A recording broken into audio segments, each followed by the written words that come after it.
जगत की बातें तुम कुछ भी सुनते हो तो ऐसे सुनते हो जैसे पहली बार सुना। मतलब कोई कहेगा किसी की मृत्यु हो गई, तो क्या पहली बार ये शब्द सुना है किसी की मृत्यु हुई? तो एकदम से चौंकेंगे, हाँ उसकी मृत्यु हो गई, क्या हुआ था, कैसे हुआ था। जैसे ये मृत्यु शब्द या किसी का मरना सुना ही पहली बार हो, इतने तेज़ चौंक के और आश्चर्य से बोलते हैं, क्योंकि उस व्यक्ति के जाने की उन्हें उम्मीद नहीं होती है। अचानक से उसके बारे में सुनते हैं तो बोलते हैं। लेकिन जब गुरु पहले ही बता चुका कि कोई कभी भी जा सकता है, तो फिर इतना चौंकने का क्या मतलब है। धीरज के साथ सुनो कि हाँ किसी की मृत्यु हो गई, चलो भगवान की ऐसी मर्ज़ी। जो अंदर से एकदम चौंक के बोलते हो, परेशान होके बोलते हो, तो वो ज्ञानी नहीं करेगा, अज्ञानी व्यक्ति करेगा। या किसी का कोई और नुकसान हुआ, चोरी हो गई, एक्सीडेंट हुआ, कोई ऑपरेशन होना है, बीमार पड़ा, तो अरे उसे क्या हो गया, ऐसे क्या हो गया, क्या क्या बात थी। तो इस प्रकार की बातें जो होती हैं बड़े आश्चर्य से सुनते हो, जबकि वो ही घटना किसी न किसी रूप में किसी न किसी और के ऊपर बीती है और उसकी जानकारी आपको मिली है।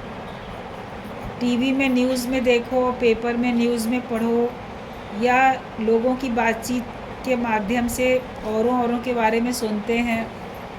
लेकिन जब आप खुद सुनते हो किसी के बारे में, तो इतना आश्चर्य क्यों प्रकट करते हो। मतलब जगत की बातें तो तुम ऐसे सुनते हो जैसे आज सुनी पहली बार रहे हो, तो उसमें चौंक के आश्चर्य करते हो।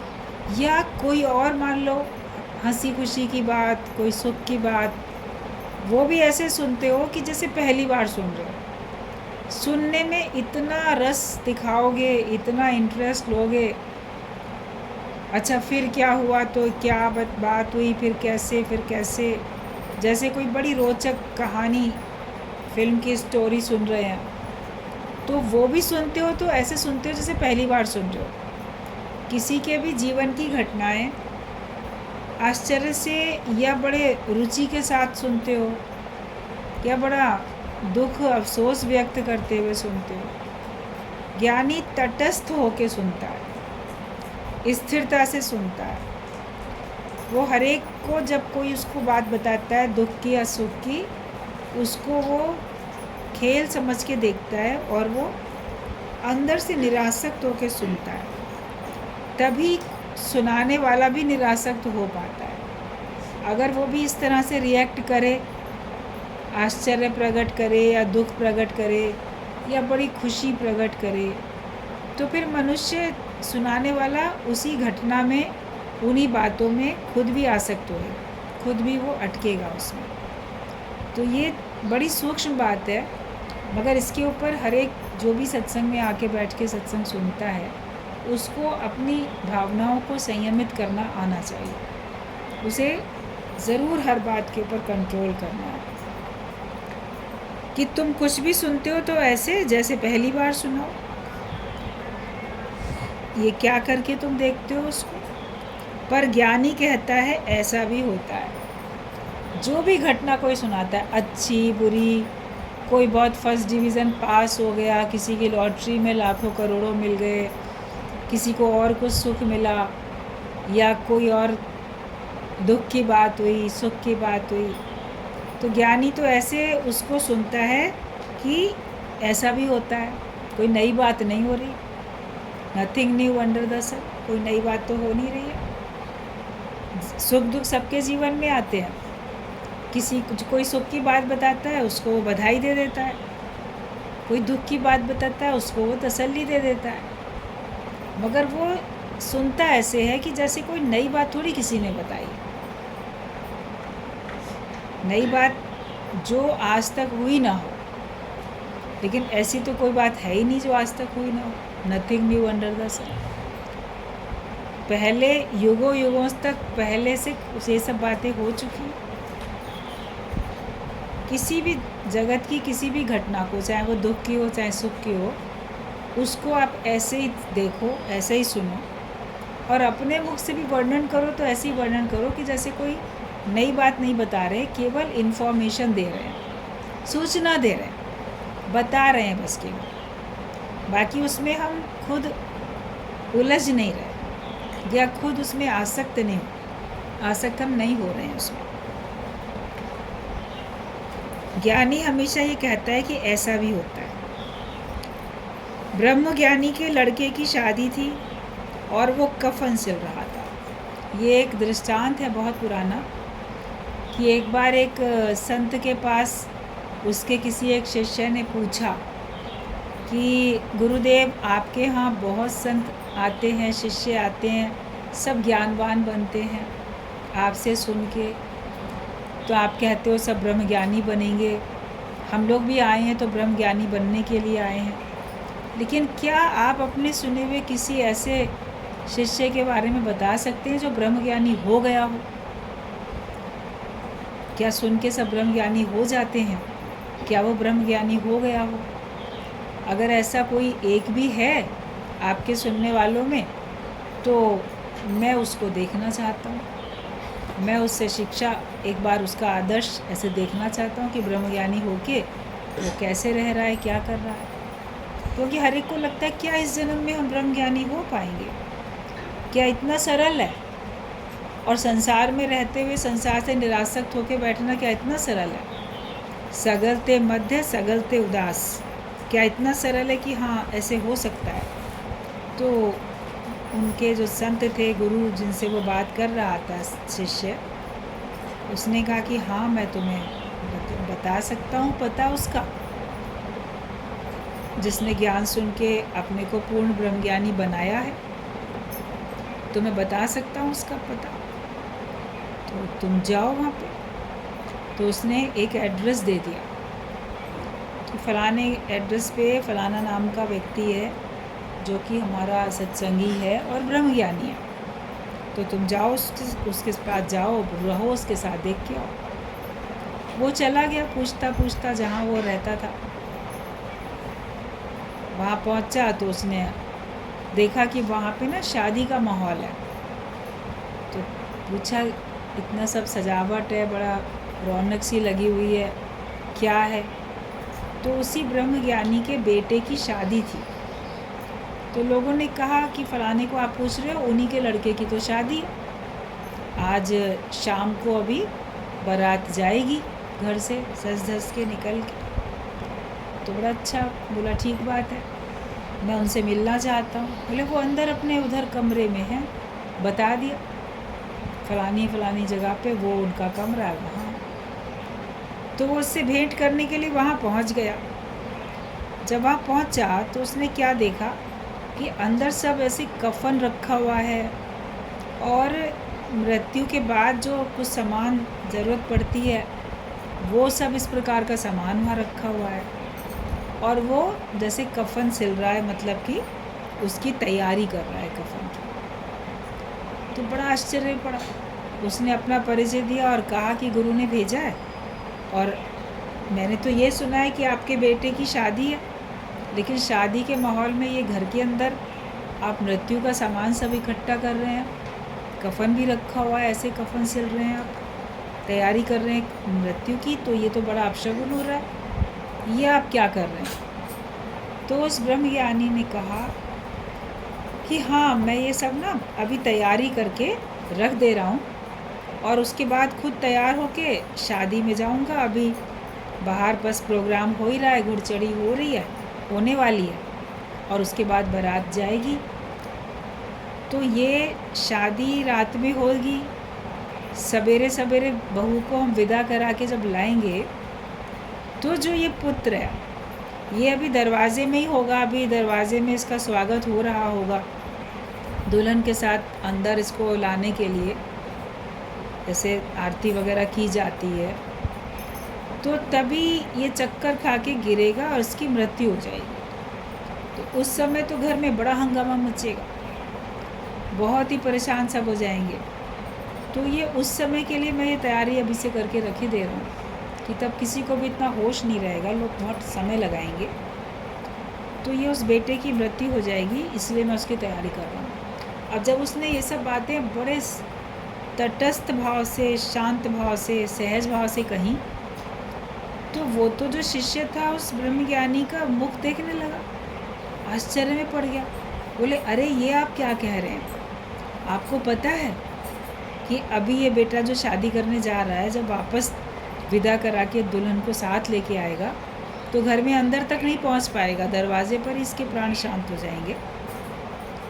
ये तो आप इतने सरल भाव से कह रहे हैं, तो फिर आप इसकी शादी क्यों करा रहे हैं? मतलब उस लड़की का क्या दोष होगा कि अभी वो दुल्हन बन के आई है, अभी पति ने उसका घूंघट भी नहीं उठाया, अभी वो ससुराल के दरवाजे में अंदर तक भी नहीं पहुंची है और वो विडो हो जाएगी। उसके ऊपर तो बड़ा कलंक लगेगा कि ये कितनी अपशगुन वाली लड़की है कि इसके कदम अभी पड़े भी नहीं और पति इसका दुनिया से चला गया, तो आप ये शादी क्यों करवा रहे हैं?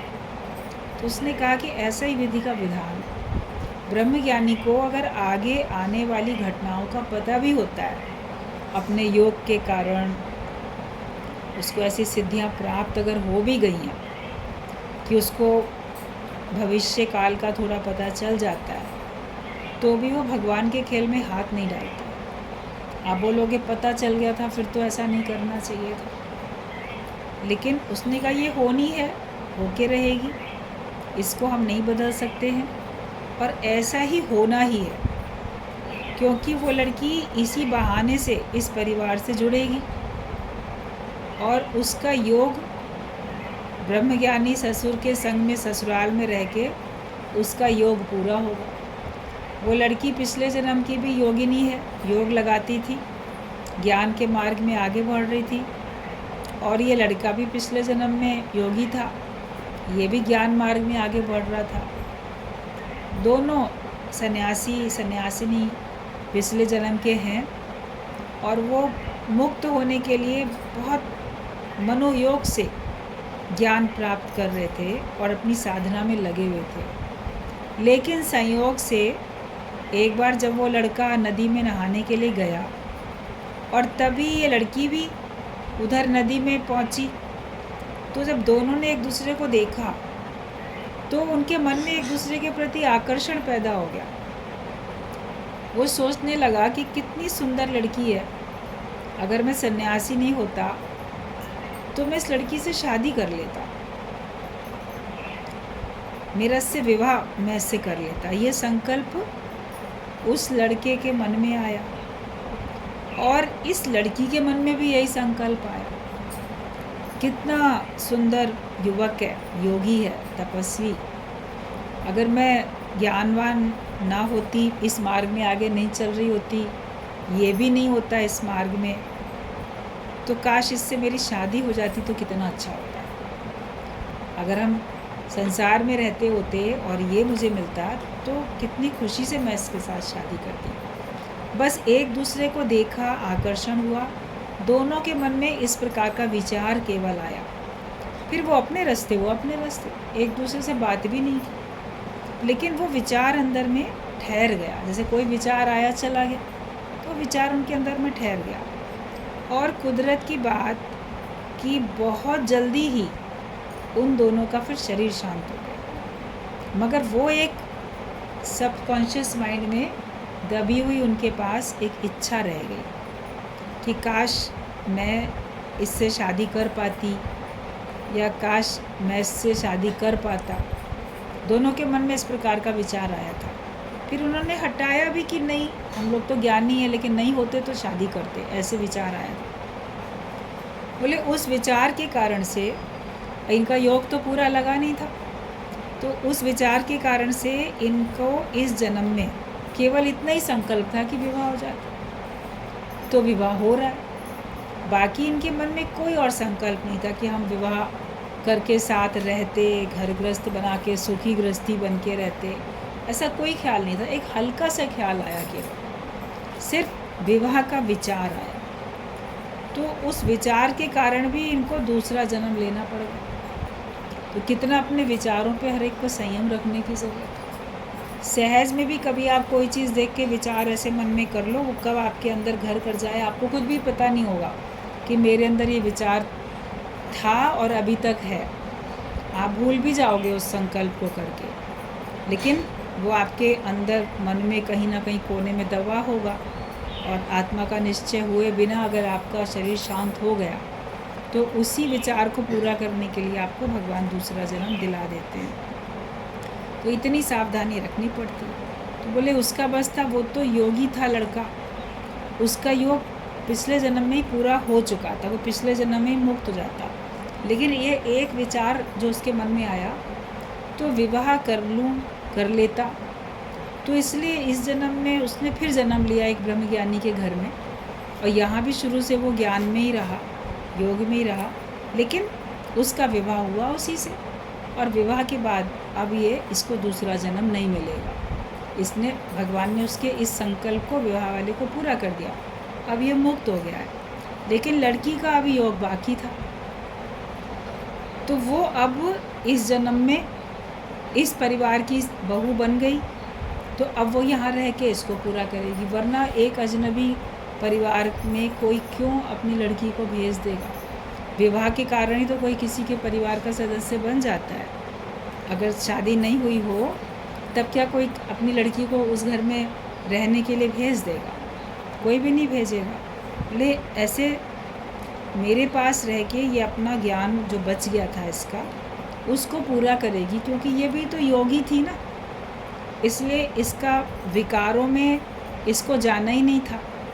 मगर मन का जो एक ख्याल था, वो ख्याल इसका इस जन्म में भगवान ने पूरा किया, तो ये भी मुक्त हो जाएगी। जब ये सारी बातें उसने सुनी शिष्य ने, तो बड़ा वो प्रभावित हुआ, उस ब्रह्मज्ञानी के प्रति बड़ा नतमस्तक हुआ। बोला मैं देखने आया था कि ब्रह्मज्ञानी क्या कोई बनता है और बन जाता है तो फिर वो घर में कैसे रहता है।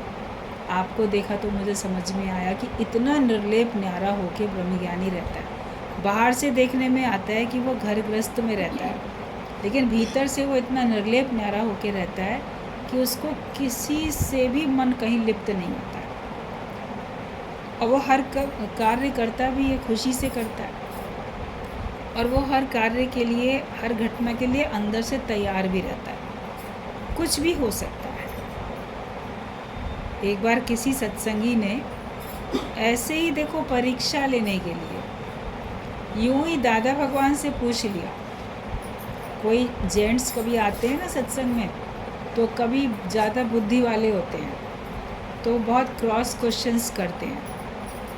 जो बात जो ज्ञान की चलती है, तो उस पे ऐसे एक ने पूछ लिया कि दादाजी अगर आपको कोई आके अचानक ये कहे, दादाजी के 4 पुत्र थे और 3-4 पुत्रियां, बड़ा परिवार था उनका, उनमें एक गीता भगवान थी, बाकी और लोग थे। तो उसने कहा अगर कोई अचानक आपसे ये आके कहे कि दादाजी आपके 4 बेटों का देहांत हो गया, तो आपको एकदम से सुन के क्या लगेगा? तो दादाजी के मुख से निकला, ऐसा भी होता है, यही निकले, क्योंकि वही तो बोल पाए। बोले कैसे 4 का एक साथ कैसे देहांत हो गया? बोले हो सकता है 4 एक साथ एक ही कार में बैठ के जा रहे हों, 4 एक ही साथ एक कार में बैठ के जा रहे हों और उसका एक्सीडेंट हो जाए और 4 एक साथ दुनिया से चले जाए। कभी पूरा परिवार एक साथ कार में जाता है, या कभी नाव में बोटिंग करता है पूरा परिवार एक साथ, अचानक नाव डूब जाती है, सारे मृत्यु को प्राप्त हो जाते हैं, एक्सीडेंट में सारे दुनिया से चले जाते हैं। ट्रेन एक्सीडेंट होते हैं, रोड एक्सीडेंट होते हैं, एयर क्रैश हो जाता है, इतनी घटनाएं तो घटती रहती हैं। भूकंप आता है, मलबे में पूरा परिवार दब जाता है, बहुत कुछ होता रहता है। अरे तो ऐसा भी होता है, 4 एक साथ भी जा सकते हैं दुनिया से। तो उसको समझ में आया कि इन्होंने कितना अपने ऊपर, जैसे कि इस बात के लिए संयम रखा है भावनाओं पे, और तैयारी करके रखी है कि ऐसा भी होता है, ऐसा हो सके, कोई नई बात थोड़ी है। आपके संग ये घटना अगर मान लो सुनने को मिलेगी तो कोई नई बात थोड़ी होगी। तो हर बात के लिए ब्रह्मज्ञानी तैयार रहता है। तो ब्रह्मज्ञानी के लड़के की शादी थी और वो कफन सिल रहा था। वो भगवान के खेल में उसने हाथ भी नहीं डाला, क्योंकि उसने जाना कि ये होनी है, वो क्या रहेगी। मान लो वो कहता भी सबसे, कभी कोई बोलता है ना कि कह देते, मना कर देते शादी के लिए। अगर मान लो वो कहता भी तो भी लोग उसकी बात को मानते नहीं और शादी होके रहती। तो जितना जिसने संकल्प किया उतना पूरा होगा। उस योगी पिछले जन्म का योगी था, पिछले जन्म की योगिनी थी वो लड़की, उन्होंने जितना संकल्प किया वो आज पूरा हुआ इस जन्म में आके। अपने कितने संकल्प से मनुष्य बंधता है, इसीलिए 6 कड़े की जंजीर बोली जाती है। उसमें सबसे पहले संकल्प है कि अपने संकल्प से भी व्यक्ति बंध जाता है। कभी इस तरह से बंधता है और कभी वो इच्छाओं से बंध जाता है, द्वेष से बंधता है, द्वेष से बंधता है, मोह से बंधता है, अहंकार से बंधता है। इतनी इतनी बातों से व्यक्ति बन जाता है। तो कब का किया हुआ संकल्प, कब का डाला हुआ धरती में बीज, कब वो उग जाए। तो अपने ख्यालों के ऊपर हमें बड़ा पहरा रखना है कि जगत की एक भी इच्छा मेरे अंदर में आने ना पाए, जगत के एक भी विचार को मैं ऐसा कभी ना पक्का करूं कि ऐसा हो जाए। संसार की बातों को आप कभी भी अपने अंदर रखो नहीं, उसकी टोटल प्रलय हो जाए। इसके लिए कितनी साधना करनी है, कितनी तपस्या करनी है। मन की तपस्या है ये, कितनी वाणी की तपस्या, मन की तपस्या, इतनी बड़ी तपस्या होती है कि हम हर समय अपने मन को जांचें। अगर हमारा मन छोटी छोटी इच्छाएं करता है वो भी हमें बांध देंगी, या एक संकल्प केवल उठा, काश ऐसा हो जाता, ख्याल ही तो उठा, एक ख्याल आपको बांध दे रहा है। तो मनुष्य के अंदर तो अनेक ख्याल उठते रहते हैं सारा दिन। तो कैसे जन्म मरण के चक्कर से छूटोगे? अगर वास्तव में छूटना चाहते हो इस जन्म में, तो सारे संसार को एक तीली लगा के आग लगा दो। बोलो कोई नहीं है, जगत बना ही नहीं है और मैं देह हुई नहीं। ख्याल उठे मन में, लेकिन मैं मन नहीं हूँ। मन भी अमन हो जाए, मन ज्योत स्वरूप हो जाए कि तुम्हारे मन में भी कोई विचार ना उठे। वरना वो विचार आपके अंदर अगर जगत का रह गया कहीं ना कहीं अटक के, तो वही एक ही ख्याल काफ़ी है आपको दोबारा इस जन्म में लाने के लिए। अब जो हो गया, बोलो पता नहीं कौन से इच्छाओं के, कौन से संकल्प के कारण से, कौन से कर्म के फल भोगने के कारण से मैं इस बार दुनिया में आ गया, लेकिन अब दोबारा मुझे नहीं आना और मुझे कोई नया कर्म बनाना नहीं है। कुछ किसी सांसारिक व्यक्ति के बारे में, सांसारिक पदार्थों के बारे में, सांसारिक सुखों के या सांसारिक दुखों के बारे में मुझे ज़रा भी ख्याल करना नहीं है। एक ही मास्टर हर रूप में है। ज्ञान के बाद सब तुम्हारी परीक्षा लेंगे, तुम सबका शुक्राना मानते जाओ। सब तुम्हारी परीक्षा लेते रहते हैं और तुम सबका फिर शुक्राना मानते चले जाओ। ये सोचो कि एक ही मास्टर है सब रूप में, मतलब एक ही भगवान है सब रूप में, और भगवान के अतिरिक्त और कोई भी नहीं है। आप बोलो कि गुरु लेना परीक्षा मेरी, और कोई क्यों लेता है? फलाना मुझको कहे ना, और कोई क्यों लेता है? तो बोलो कि हर रूप में भगवान ही तो है, भगवान ही तो हर रूप में परीक्षा ले रहा है। वो मेरी परीक्षा भगवान के रूप, इस रूप में हो रही है और मुझे पास होके दिखाना है। तो कभी भी हमें कोई अगर आपसे कुछ कहता है, परीक्षा आपको लगता है ये ले रहा है, तो इसको क्या अधिकार है मेरे जांचने का, परखने का, परीक्षा लेने का? तो सबको अधिकार है, सभी भगवान का रूप है, सबको अधिकार। तो हम जो हैं हर एक का शुक्राना माने कि शुक्र है इसने मेरी परीक्षा लेके मेरे को अपनी चेकिंग का एक मौका दे दिया, अवसर दे दिया कि हाँ सच बात है, मैं पक्का हूँ कि मैं भी कच्चा हूँ। अपने आप को, मनुष्य को ज्ञान में पक्का रखना। तो हर बात का तुम शुक्राना मानते चलो और कभी भी किसी भी चीज़ में हमको किसी बात में अटकने की ज़रूरत नहीं है।